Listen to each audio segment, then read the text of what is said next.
Students, आज मैं एक ऐसे विषय को आपके समक्ष रखने जा रहा हूं जो सभी प्रतियोगी और प्रवेश परीक्षाओं के लिए बहुत ही उपयोगी विषय है स्टूडेंट्स। लेकिन लगभग सभी परीक्षार्थी इस विषय को इग्नोर करते रहते हैं। मेरा कहने का अभिप्राय यह है कि इस विषय पर ज़्यादा ध्यान नहीं देते, लेकिन जब इस विषय से संबंधित प्रश्न परीक्षा में सामने आते हैं तो माथा पकड़ लेते हैं। स्टूडेंट्स, क्यों थोड़े से समय के लिए हम इतनी बड़ी गंभीर गलती करते हैं जिसके लिए हमें पछताने तक का मौका नहीं मिल पाता और एक ज़रूरी परीक्षा हमारे हाथ से निकल सकती है। आप समझ सकते हैं कि कॉम्पिटिटिव एग्ज़ाम में अंकों का अंतर ज़्यादा नहीं रहता। मेहनती विद्यार्थियों में ही कंपटीशन होता है जो ये कहते हैं कि मैं अमुक परीक्षा में मात्र 2 ही अंकों से रह गया था। तो स्टूडेंट्स, आप समझ सकते हैं, इन बातों को अवश्य ही हमें ध्यान में रखना चाहिए ताकि बाद में पछताना न पड़े।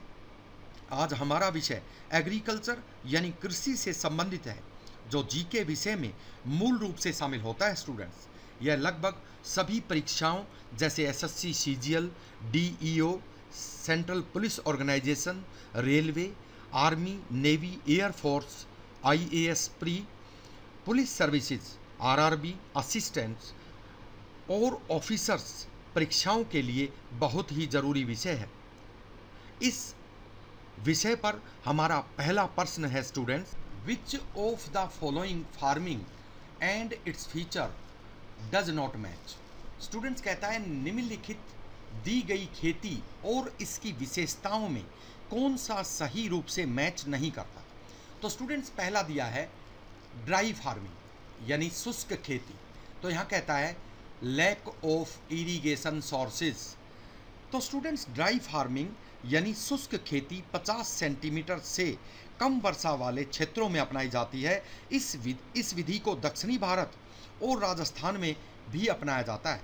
तो स्टूडेंट्स, ये बिल्कुल सही है। शुष्क खेती यानी लैक ऑफ इरिगेशन सोर्सेज, जहाँ पर सिंचाई के साधनों की कमी होती है वही तो लैक ऑफ इरिगेशन सोर्सेज होते हैं।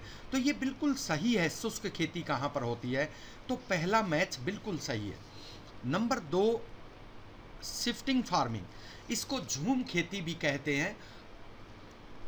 इसमें क्या मैच दिखाया गया है, burning method of farming is carried on in jungle, यानी जंगलों को जलाने की विधि का प्रयोग किया जाता है, यानी जंगलों को जलाकर और काटकर उनको कृषि के योग्य बनाया जाता है। ऐसी विधि को शिफ्टिंग फार्मिंग कहते हैं स्टूडेंट्स। तो ये खेती असम, मेघालय व पहाड़ी क्षेत्रों में अपनाई जाती है। स्टूडेंट्स, ये भी हमें याद रखना चाहिए कि इस विधि को कहाँ कहाँ पर हिंदुस्तान में अपनाया जाता है, हमारे देश में अपनाया जाता है। तो असम और मेघालय के पहाड़ी क्षेत्रों में कृषि के लिए इस झूम खेती को, शिफ्टिंग फार्मिंग को अपनाया जाता है। तो ये भी बिल्कुल सही है, इसमें भी कोई गलत नहीं है। उसके बाद आता है सिंगल फार्मिंग। स्टूडेंट्स, एकल खेती यानी जहाँ पर कृषि के एक फसल को उगाने के तरीके को अपनाया जाता है, यानी where atmosphere allows for single crop, जहाँ का एटमॉस्फेयर एक ही फसल के लिए अलाउ करता है उसे सिंगल फार्मिंग कहते हैं। तो स्टूडेंट्स, हमें ये याद रखना चाहिए कि एक ही फसल के लिए उपयुक्त भारत में कौन से एरिया हैं, असम और पश्चिमी बंगाल। और कौन सी फसल के लिए इसको अपनाया जाता है सिंगल फार्मिंग को, चाय की कृषि के लिए। तो हमें याद रखना चाहिए कि एक ही फसल के लिए उपयुक्त असम और पश्चिमी बंगाल में इस कृषि की विधि को अपनाया जाता है और चाय की फसल के लिए। तो ये भी मैच बिल्कुल सही है, इसमें भी कोई गलती नहीं है। उसके बाद में आता है ह्यूमिड फार्मिंग। स्टूडेंट्स, इसको हिंदी में नम खेती हम कहेंगे। नम खेती यानी जहाँ पर नम का मतलब जहाँ नमी हो। तो अंडरस्टूड बात है स्टूडेंट्स, आप समझ सकते हैं कि इरिगेशन थ्रू रिवर्स, इस कृषि को इरिगेटेड फार्मिंग बोलते हैं। स्टूडेंट्स, इरिगेशन, तो इरिगेटेड फार्मिंग जहाँ पर इरिगेशन सोर्सेज होते हैं। तो स्पष्ट है कि ये गलत है। ह्यूमिड फार्मिंग जो होती है वो कौन सी फार्मिंग होती है। स्टूडेंट्स, आपको याद रखना चाहिए कि ह्यूमिड फार्मिंग जहाँ होती है वो होती है एक्सेस रेन एरिया, यानी एक्सेस रेन एरिया में इस विधि को अपनाया जाता है, जहां नम खेती जिसे हम बोल सकते हैं। तो ये मैच हमारा बिल्कुल ही गलत है, जो नंबर 4 है, और हमारे ऑप्शन नंबर डी में दिया गया है ओनली 4। तो हमारा आंसर जो है हमें यहाँ पर डी हमें प्राप्त होता है। स्टूडेंट्स कृषि यानी एग्रीकल्चर के विषय पर हमारा अगला क्वेश्चन है, which of the following does oblique do not match according to its feature and study. तो पहला है स्टूडेंट्स एपीकल्चर। एपीकल्चर होता है हनी प्रोडक्शन, जो बिल्कुल सही है। हनी प्रोडक्शन जो है वो एपीकल्चर विज्ञान के अंतर्गत ही होता है। नंबर 2 पर आता है arboriculture. Arboriculture agriculture of flower. तो स्टूडेंट्स ये मैचिंग बिल्कुल भी सही नहीं है। एग्रीकल्चर ऑफ फ्लावर्स होता है फ्लोरिकल्चर।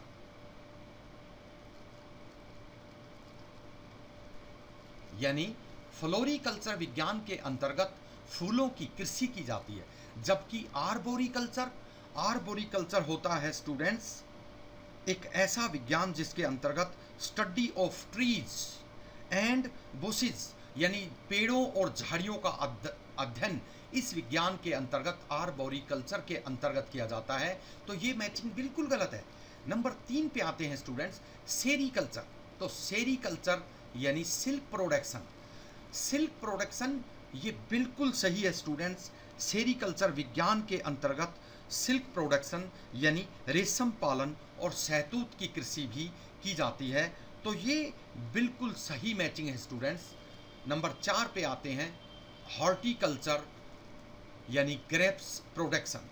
तो ग्रेप्स प्रोडक्शन जो होता है अंगूर की कृषि जो होती है स्टूडेंट्स, ये यहाँ पर बिल्कुल ही गलत दिया गया है। अंगूर की कृषि जो है वो विटीकल्चर, अंगूर की कृषि जो है वो विटीकल्चर विज्ञान के अंतर्गत अंगूर की कृषि की जाती है, जबकि हॉर्टिकल्चर जो है वो एक ऐसा विज्ञान है जिसके अंतर्गत बागवानी व फलों की कृषि की जाती है। यानी गार्डनिंग और फ्रूट प्रोडक्शन जो है वो हॉर्टिकल्चर के अंतर्गत होता है। तो ये बिल्कुल यहाँ पर जो है मैचिंग सही नहीं है। तो यहाँ पर 2 और 4 जो है वो बिल्कुल मैच नहीं करते स्टूडेंट्स, और 2 और 4 जो है वो नंबर सी में यहाँ पर दिए गए हैं। तो हमारा ऑप्शन नंबर सी जो है वो बिल्कुल सही है स्टूडेंट्स हमारा अगला क्वेश्चन एग्रीकल्चर में है, which one of the following branches of agriculture relates to fishery production. यानी निम्नलिखित में से कौन सा विज्ञान जो है वो मछली उत्पादन से संबंधित विज्ञान है। स्टूडेंट्स ये क्वेश्चन है। तो पहला यहाँ पर ऑप्शन दिया गया है ओलेरीकल्चर। तो students olericulture vegetable spreads on the ground, ये एक ऐसा विज्ञान है जो सब्जियों से संबंधित है, जमीन पर फैलने वाली सब्जियों से संबंधित विज्ञान, जमीन पर फैलने वाली सब्जियों से संबंधित विज्ञान ओलेरीकल्चर है, vegetable spread on the ground. तो ये तो हमारा आंसर नहीं है, तो इसको हम काट देते हैं। नंबर 2 पे आते हैं मैरीकल्चर। तो स्टूडेंट्स मैरीकल्चर समुद्री जीव उत्पादन प्रोडक्शन से संबंधित विज्ञान है। समुद्री जीव उत्पादन प्रोडक्शन, या हम कह सकते हैं इंग्लिश में सी क्रिएचर्स प्रोडक्शन। तो ये भी हमारा ऑप्शन इसमें सही ऑप्शन नहीं है। नंबर 3 पे आता है स्टूडेंट्स सिल्वीकल्चर। सिल्वीकल्चर स्टूडेंट्स होता है वनों का संरक्षण एवं संवर्धन।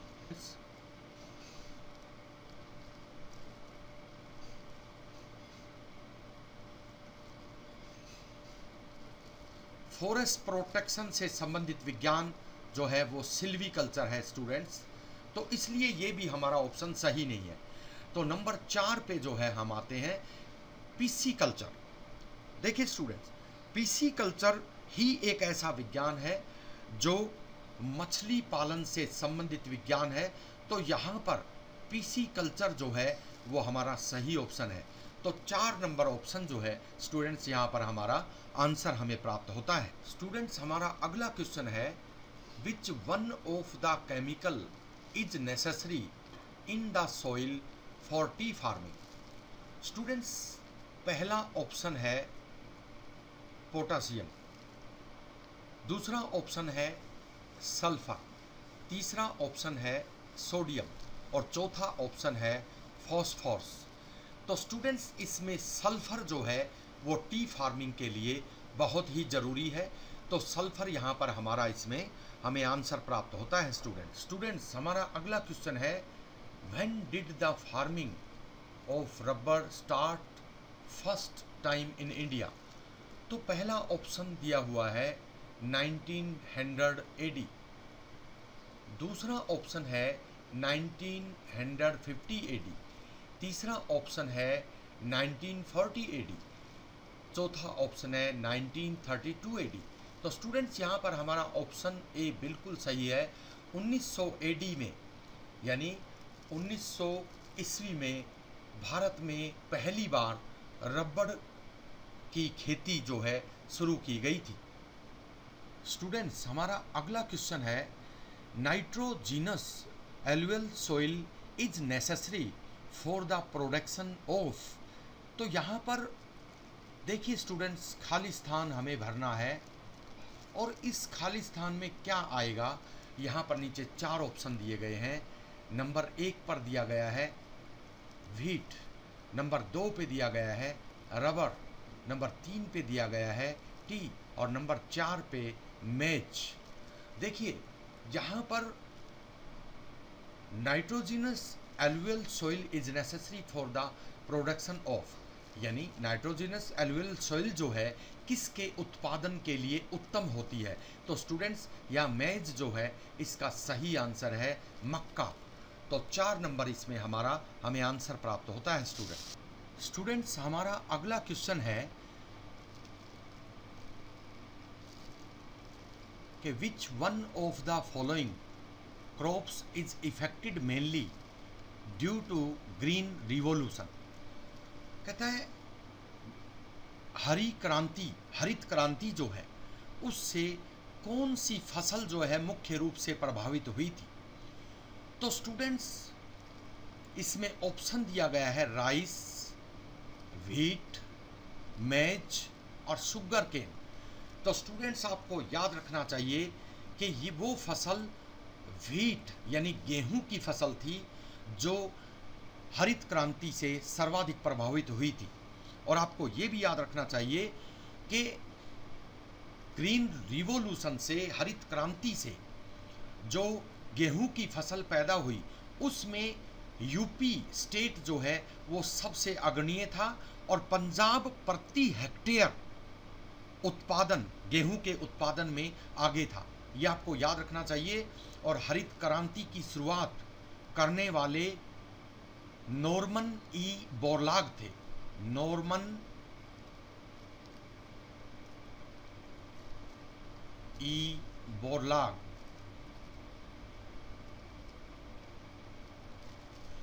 नॉर्मन ई बोरलाग ने 1960 के आसपास, 1960 के करीब विश्व में हरित क्रांति की शुरुआत की। इसीलिए इनको विश्व में हरित क्रांति का जनक माना जाता है और इन्हीं के नाम पर बोरलाग पुरस्कार दिया जाता है। कृषि के क्षेत्र में बोरलाग पुरस्कार दिया जाता है। ये बात आपको याद रखनी चाहिए।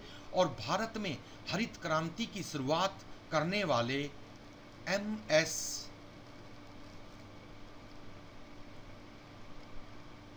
स्वामीनाथन थे। इन्होंने भारत में हरित क्रांति की शुरुआत की। तो स्टूडेंट्स वैसे हरित क्रांति जो है वो 3 दौर में चली थी, लेकिन भारत में याद रहे कि व्हीट यानी गेहूं की फसल जो है उसको सबसे अधिक यहाँ पर फायदा हुआ। स्टूडेंट्स हमारा अगला क्वेश्चन है, who is regarded as a father of green revolution. अभी अभी मैंने आपको बताया था ये क्वेश्चन, याद कीजिए स्टूडेंट्स, कि हरित क्रांति की शुरुआत करने वाले कौन थे। यानी हम कह सकते हैं कि विश्व में हरित क्रांति की शुरुआत किसने की थी। तो देखिए स्टूडेंट्स, यहाँ पर दिया है डॉक्टर वर्गीज कुरियन, यहाँ पर Norman E Borlaug, doctor CV Raman, none of these. और अभी मैंने लिखा था पिछले ही क्वेश्चन में कि नॉर्मन ई बोरलाग, जिनके नाम से विश्व में बोरलाग पुरस्कार जो है बहुत ही विख्यात है, जो कृषि क्षेत्र में उत्पादन हेतु जो है प्रदान किया जाता है।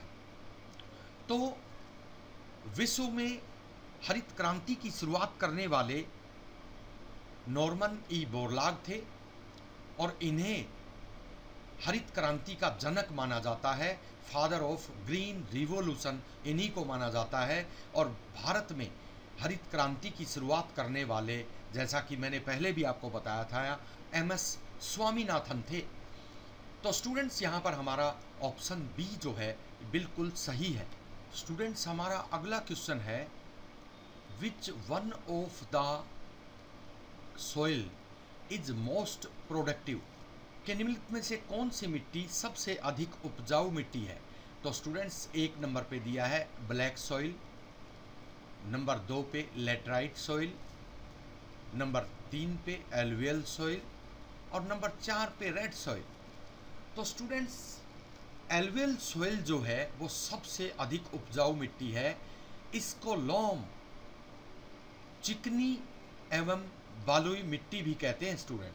तो स्टूडेंट्स, ये जो है एलुवियल सॉइल जो है सबसे अधिक उपजाऊ मिट्टी है, ये हमें याद रखना चाहिए। तो हमारा सी ऑप्शन इसमें हमारा आंसर हमें प्राप्त होता है स्टूडेंट्स। स्टूडेंट्स, हमारा अगला क्वेश्चन है कि what is the main feature of black soil, यानी काली मिट्टी की मुख्य विशेषता क्या है। तो पहला दिया हुआ है students, it is not productive for crops. तो ये तो बिल्कुल ही गलत है। ये मिट्टी, काली मिट्टी जो है क्रॉप्स के लिए बहुत ही प्रोडक्टिव होती है, बहुत ही उपजाऊ होती है। दूसरा कहता है it is productive for cotton crops. तो ये बिल्कुल सही है कि ये कपास की फसल के लिए बहुत ही उपयोगी है। उसके बाद में कहता है it keeps water safe for a long time. तो ये गलत है, क्योंकि चिकनी मिट्टी ऐसी मिट्टी होती है जो पानी को ज़्यादा समय तक सोखे रखती है, पानी को ज़्यादा समय तक अपने अंदर नहीं जाने देती, यानी पानी को सेफ रखती है। तो नंबर 4 पे दिया गया है it is found almost part of India. ये बिल्कुल सही है कि ये भारत के लगभग सभी क्षेत्रों में पाई जाती है। जैसे हम कह सकते हैं हरियाणा, पंजाब, गुजरात, महाराष्ट्र, मध्य प्रदेश, कर्नाटक, पश्चिमी बंगाल, आंध्र प्रदेश, तमिलनाडु और लगभग सभी भारतीय क्षेत्रों को ये कवर करती है। तो यहाँ पर हमारा बी और डी ऑप्शन बिल्कुल सही है और बी और डी ऑप्शन नंबर 3 पर यहाँ दिया गया है। तो 3 हमारा इसमें आंसर बिल्कुल सही है स्टूडेंट्स, अगला हमारा क्वेश्चन है कि how many % part of land in India use for rice growing approximately, यानी भारतीय उपजाऊ क्षेत्र में कितने प्रतिशत पार्ट में चावल की पैदावार होती है। अप्रोक्सीमेटली, लगभग कितने % पार्ट में, भारत के कितने % पार्ट में लगभग चावल का उत्पादन होता है। तो स्टूडेंट्स, यहाँ लगभग उत्पादन चावल का पूछा गया है 47% है। और अगर हम ऑप्शन में जाकर देखते हैं तो ऑप्शन में हमें ये 50 ए ऑप्शन में मिलता है, क्योंकि इसमें लगभग अप्रोक्सीमेटली पूछा गया है। तो हम अपना आंसर यहाँ पर 50% देंगे, क्योंकि स्टूडेंट्स जो राइस प्रोडक्शन के जो क्षेत्र हैं भारत में, पश्चिमी बंगाल, यूपी, आंध्र प्रदेश, मध्य प्रदेश, बिहार और तमिलनाडु हैं। तो लगभग 47% एरिया भारत का राइस ग्रोइंग में आता है, यानी चावल उत्पादन में आता है। तो हमारा आंसर ए यहाँ पर बिल्कुल ही सही है। स्टूडेंट्स, हमारा अगला क्वेश्चन है कि which of the following is the main food grain in India. Students, के भारत की मुख्य खाद्य फसल कौन सी है। भारत की मुख्य खाद्य फसल कौन सी है? Which of the following is the main food grain in India? तो स्टूडेंट्स देखिए, पहले नंबर पे राइस, दूसरे पे व्हीट, तीसरे पे मिलेट और चौथे पे ग्रेम। तो स्टूडेंट्स आपको याद रखना चाहिए कि राइस जो है वो भारत की मेन फूड ग्रेन है, क्योंकि मैंने पहले भी आपको बताया था कि 47% rice growing is covered land part of India. तो स्टूडेंट्स भारत का 47% एरिया जो है उसमें राइस की फसल होती है, यानी चावल की फसल होती है। तो इस प्रकार से यहाँ पर हमारा आंसर जो है एक ए, यानी हमारा यहाँ पर आंसर हमें प्राप्त होता है। स्टूडेंट्स हमारा अगला क्वेश्चन है कि which of the following is oblique are cash crop? कि निम्नलिखित में से कौन सी फसल जो है वो कैश क्रॉप है, नगदी फसल है? स्टूडेंट्स एक नंबर पे दिया है शुगर केन, 2 नंबर पे व्हीट, 3 नंबर पे राइस और 4 नंबर पे टी यहाँ पर दिया है। तो स्टूडेंट्स शुगर केन जो है उसको ग्रो करने का, उगाने का पर्पज एकमात्र बेचना ही होता है, यानी प्रोफेशनल होता है। इसी प्रकार से चाय को कोई भी अगर बोता है, ग्रो करता है, तो उसका मकसद एकमात्र बाजार में सेल करना होता है। लेकिन राइस और व्हीट जो है वो खाने के लिए भी जो है उत्पादित किए जाते हैं। तो स्टूडेंट्स यहाँ पर 1 और 4 यानी शुगर केन गन्ना और टी चाय, ये दोनों ऐसी फसलें हैं जिनको बोने का एकमात्र मकसद जो है वो केवल प्रोफेशनल होता है, बेचने का होता है। The growing purpose is only to gain profit is called cash crop. तो स्टूडेंट्स ये हमें याद रखना चाहिए। और 1 और 4 जो है ऑप्शन नंबर सी में दिया गया है, या हम कहें ऑप्शन नंबर 3 में दिया गया है। तो यहाँ पर हमारा आंसर जो है सी जो है हमें प्राप्त होता है। स्टूडेंट्स हमारा अगला प्रश्न है कि how much population of India derives its livelihood from agriculture approximately? कहता है भारत की कितने प्रतिशत जनसंख्या अपनी आजीविका कृषि के माध्यम से कमाती है? स्टूडेंट्स ए ऑप्शन में दिया है 40%, बी में दिया है 50%, सी में दिया है 35% और डी में दिया है 60%। स्टूडेंट्स हमेशा याद रखना चाहिए कि भारत की 50% पॉपुलेशन ऐसी है जो अपनी आजीविका कृषि के माध्यम से कमाती है, अपनी लिवलीहुड जो है वो एग्रीकल्चर के माध्यम से कमाती है। तो इसमें हमारा ऑप्शन नंबर बी हमारा आंसर हमें प्राप्त होता है। स्टूडेंट्स हमारा अगला क्वेश्चन है how much population of India depends on agriculture approximately? यानी भारत की लगभग कितने प्रतिशत जनसंख्या कृषि पर निर्भर करती है? तो स्टूडेंट्स यहाँ पर ऑप्शन दिए हैं नंबर ए में 50 से 60%, बी में 70 से 75%, सी में 65 से 70% और डी में 40%। तो स्टूडेंट्स आपको याद रखना चाहिए कि भारत की 65 से 70% जनसंख्या जो है वो लगभग एग्रीकल्चर यानी कृषि पर निर्भर करती है। तो हमारा आंसर इसमें सी हमें प्राप्त होता है। स्टूडेंट्स हमारा अगला क्वेश्चन है how many % share of our national income derives from agriculture and its allied activities approximately? कहता है भारतीय राष्ट्रीय आय का कितना प्रतिशत हिस्सा कृषि और इस पर निर्भर व्यवसायों से प्राप्त होता है? कृषि और इस पर निर्भर व्यवसाय जो कृषि से संबंधित व्यवसाय हैं यानी अलाइड एक्टिविटीज़ हैं, उनसे हमें प्राप्त होता है। तो students option number A 60%, B में 50%, सी में 45% और डी में 75% दिया गया है। तो आपको याद रखना चाहिए कि भारतीय राष्ट्रीय आय का लगभग 45% शेयर जो है वो कृषि, एग्रीकल्चर और इसकी अलाइड एक्टिविटीज से हमें प्राप्त होता है। अप्रोक्सीमेटली लगभग हमें ये याद रखना चाहिए। तो हमारा 45 यानी बी, इसमें सी आंसर, यहाँ पर बी दिया गया है, सी आंसर जो है हमें यहाँ पर प्राप्त होता है। स्टूडेंट्स हमारा अगला प्रश्न है, which one of the following crops depends totally on monsoon. Students option में पहले दिया है रबी। तो रबी जो है ये वर्षा के बाद के सीजन में बोई जाती है। अक्टूबर और नवंबर में इसको बोते हैं और मार्च अप्रैल में इसको काट लिया जाता है। स्टूडेंट्स इसकी मुख्य फसलें हैं गेहूं, व्हीट, जौ, चना, ग्रेन, पीज, मटर, सरसों आदि फसलें जो हैं इसमें शामिल होती हैं। बी पे आता है खरीफ।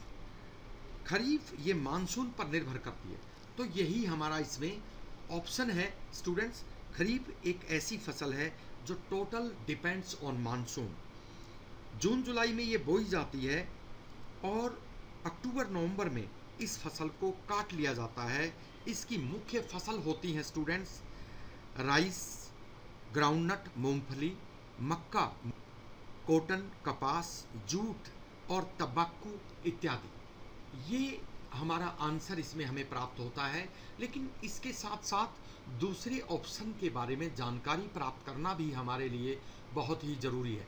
स्टूडेंट्स अगला जो है ये सी ऑप्शन है, इसमें बी दिया गया है, ये सी ऑप्शन स्टूडेंट्स जायद। ये जायद क्या होता है स्टूडेंट्स? ये गर्मी की फसल होती है, समर सीजन क्रॉप इसे हम कह सकते हैं।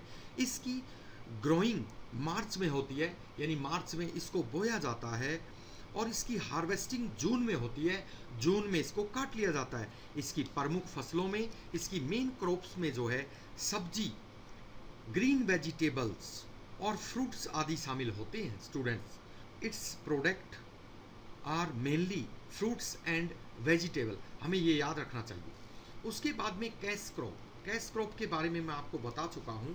कैश क्रॉप जो है वो कौन सी फसल होती है? These are growing only for sale purpose, यानी जिनको उगाने का मकसद ही अगर व्यावसायिक हो तो उन्हें कैश क्रॉप हम कह सकते हैं स्टूडेंट्स। जैसे कॉटन, जूट, टी, तंबाकू इत्यादि जो हैं इसमें शामिल होते हैं। तो स्टूडेंट्स इसमें हमारा बी ऑप्शन जो है हमें आंसर प्राप्त होता है। हमारा अगला क्वेश्चन है, which part of India is the main part of alluvial soil. कहता है भारत का कौन सा हिस्सा एलुवियल सॉइल का मुख्य क्षेत्र है।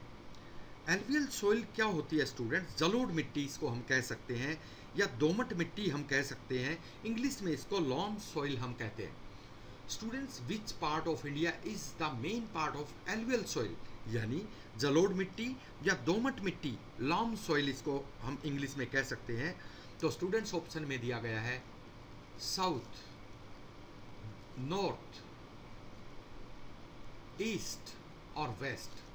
तो स्टूडेंट्स हमें याद रखना चाहिए पंजाब, हरियाणा, राजस्थान, यूपी, उत्तराखंड, बिहार, पश्चिमी बंगाल, पूर्वी पश्चिमी सागर तटीय मैदानों में यह मिट्टी हमें प्राप्त होती है। इस मिट्टी का दूसरा नाम दोमट मिट्टी भी है, जैसा कि मैंने अभी आपको बताया था कि इसे जलोढ़ मिट्टी और दोमट मिट्टी भी कह सकते हैं। यह हल्के भूरे और पीले रंग की होती है। तो स्टूडेंट्स आपको याद रखना चाहिए वो कौन सा एरिया है, पंजाब, हरियाणा, राजस्थान, यूपी, उत्तराखंड, बिहार। तो वो नॉर्थ एरिया, भारत का जो नॉर्थ पार्ट है उसमें ये मिट्टी जो है पाई जाती है। तो स्टूडेंट्स यहाँ पर हमें बी आंसर जो है हमारा आंसर प्राप्त होता है। स्टूडेंट्स हमारा अगला क्वेश्चन है, alluvial soil is also known as, number A option है लॉम सॉइल, नंबर 2 ऑप्शन है बी है saline soil, number C option है peaty soil, number D option है क्ले सॉइल। तो स्टूडेंट्स इसमें हमारा आंसर जो है वो ए है। लॉम सॉइल जो है वो एलुवियल सॉइल के नाम से जानी जाती है, या हम कह सकते हैं कि एलुवियल सॉइल जो है उसको लॉम सॉइल के नाम से जाना जाता है। लॉम सॉइल्स मीन्स चिकनी बलुई मिट्टी, दोमट मिट्टी जिसको हम कह सकते हैं। That gardens and Gardner's love this soil. बागों के लिए, बागों में पौधों के अच्छे विकास के लिए गार्डनर जो है इस मिट्टी से बहुत प्यार करते हैं। स्टूडेंट्स, आपको ये याद रखना चाहिए, it contains silt, sand, clay, 3 type of soils. तो स्टूडेंट्स, लॉम सॉइल जो है ये बहुत ही उपजाऊ मिट्टी होती है। नंबर बी ऑप्शन पे सैलाइन सॉइल कहा है, तो इसको हम खड़िया मिट्टी भी बोल सकते हैं। और नंबर 3 पे पैटी सॉइल है। पैटी सॉइल जो है इसको हम पीट मिट्टी भी कह सकते हैं। और क्ले सॉइल जो है चिकनी मिट्टी या काप मिट्टी जो है इसको कह सकते हैं। तो स्टूडेंट्स, इसमें हमारा आंसर जो है वो लॉम सॉइल यानी चिकनी एवं बलुई मिट्टी या दोमट मिट्टी जिसे हम कहते हैं। एलुवियल मिट्टी को इस नाम से, अन्य इस नाम से जाना जाता है। हमें ये अच्छी तरह से याद रखना चाहिए। हमारा अगला क्वेश्चन है, rabi crop are grown in the month of. तो students, March April A option पे दिया है, जून जुलाई बी ऑप्शन पे दिया है, सी ऑप्शन पे अक्टूबर नवंबर और डी ऑप्शन पे जनवरी फरवरी। स्टूडेंट्स, मैं पहले भी आपको इसके बारे में बता चुका हूँ कि रबी की क्रॉप जो है, रबी की फसल जो है वो अक्टूबर नवंबर में बोई जाती है और मार्च अप्रैल में काटी जाती है। तो स्टूडेंट्स, यहाँ पर सी ऑप्शन इसमें हमें हमारा आंसर प्राप्त होता है। हमारा अगला क्वेश्चन है, which one of the crops affected from tikka disease, यानी टिक्का रोग से कौन सी फसल प्रभावित होती है। Very very important question students. कहता है टिक्का रोग निम्नलिखित में से किस फसल का रोग है।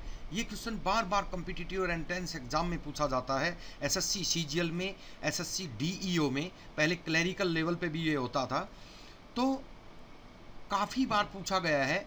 और कॉम्पिटिटिव और एंट्रेंस एग्जाम, रेलवे जो है और कृषि से संबंधित, एग्रीकल्चर से संबंधित बहुत से पेपर्स में ये क्वेश्चन बार बार रिपीट होता रहता है।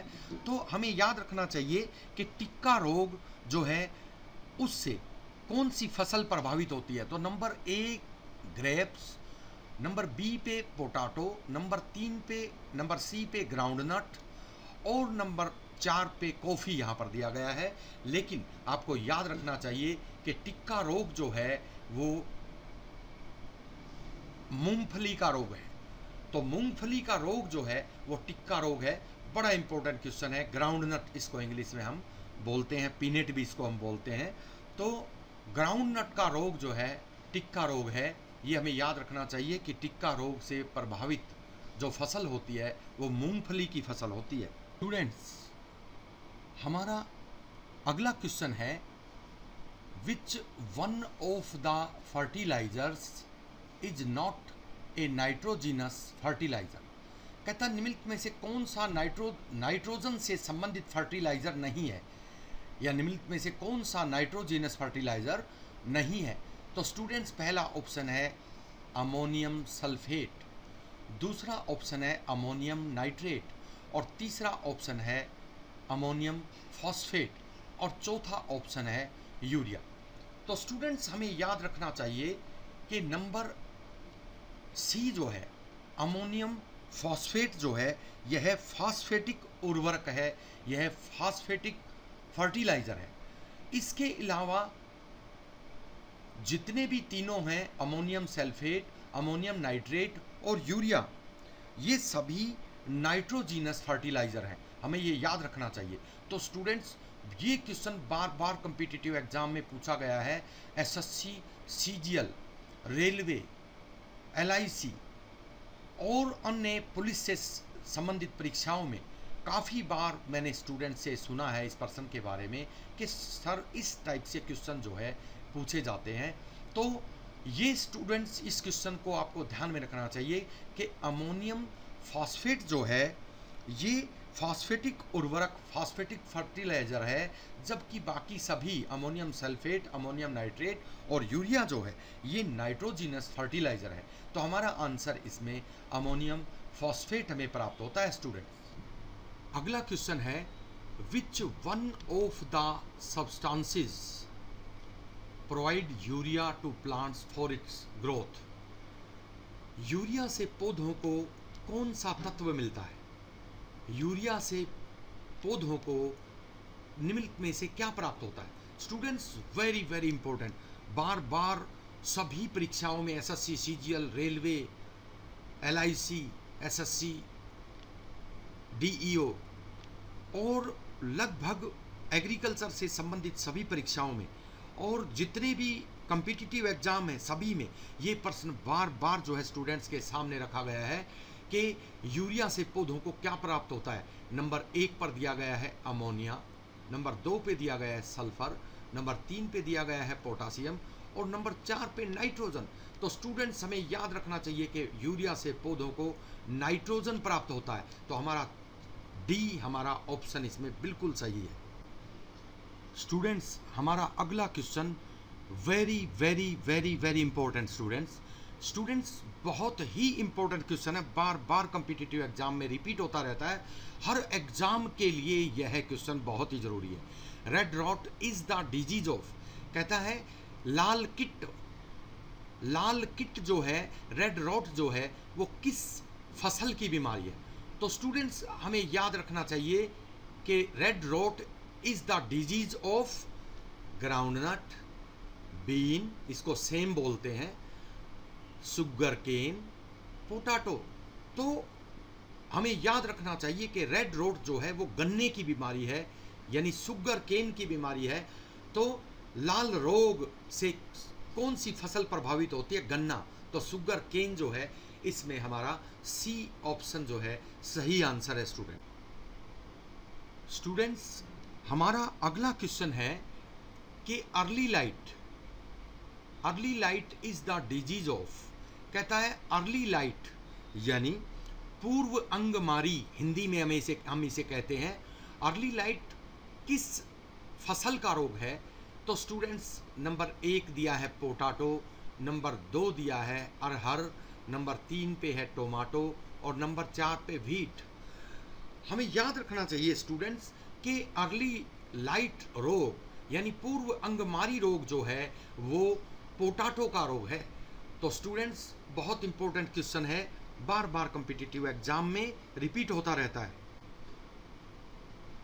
स्टूडेंट्स हमारा अगला प्रश्न है, एर्गट इज द डिजीज ऑफ, कहता है अर्गट किस फसल का रोग है?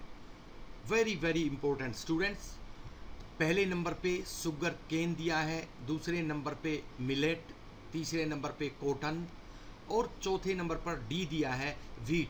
तो स्टूडेंट्स हमें याद रखना चाहिए कि एर्गट जो है मिलेट यानी बाजरा फसल की बीमारी है, बाजरा मिलेट बोलते हैं इसको स्टूडेंट्स।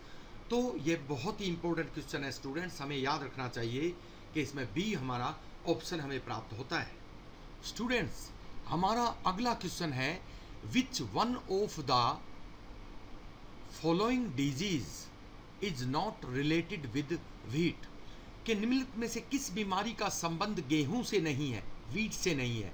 तो स्टूडेंट्स देखिए येलो रस्ट, ये रस्ट सभी में दिया गया है, रस्ट को हम हिंदी में किट बोलते हैं, किट रस्ट।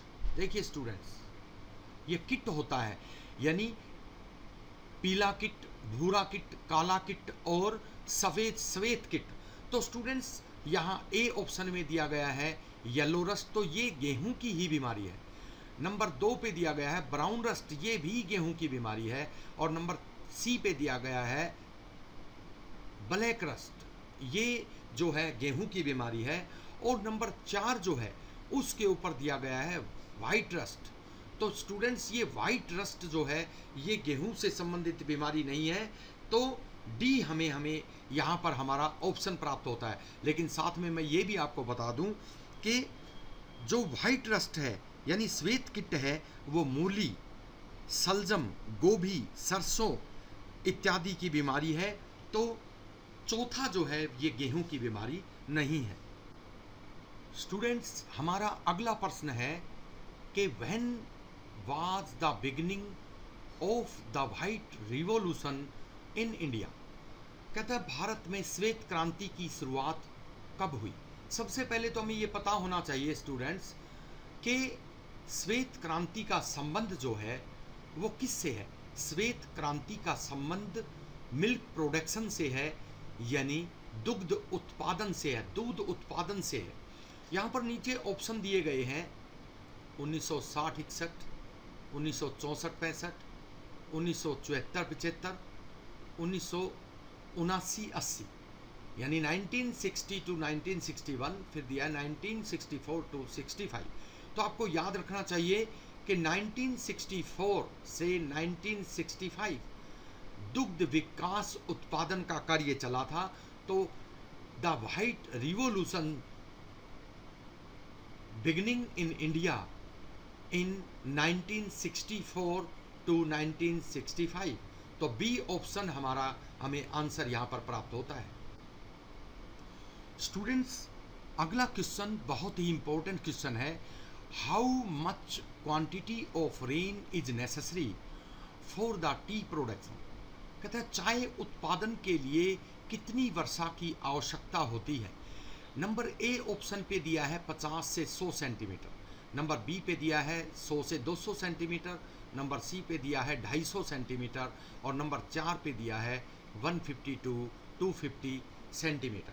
तो आपको हमेशा याद रखना चाहिए, और मैं आपको ये बता दूं कि ये क्वेश्चन बहुत ही इंपॉर्टेंट है। क्योंकि चाय की फसल के लिए अत्यधिक वर्षा की आवश्यकता होती है।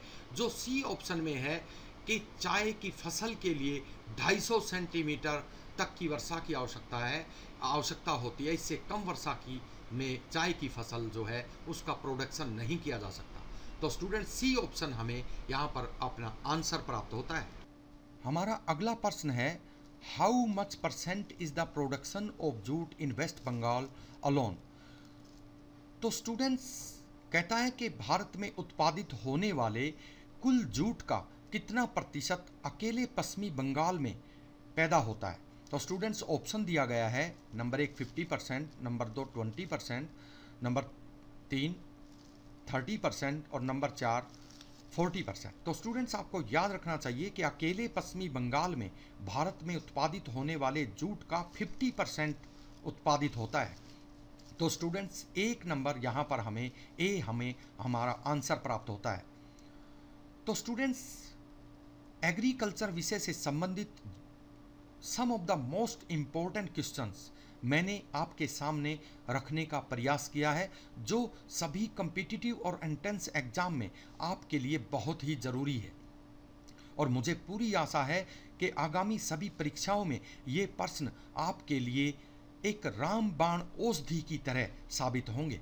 स्टूडेंट्स, यदि आपको हमारा ये लेसन पसंद आया है तो आप हमारे इस वीडियो को लाइक करना और हमारे इस चैनल को सब्सक्राइब करना न भूलें।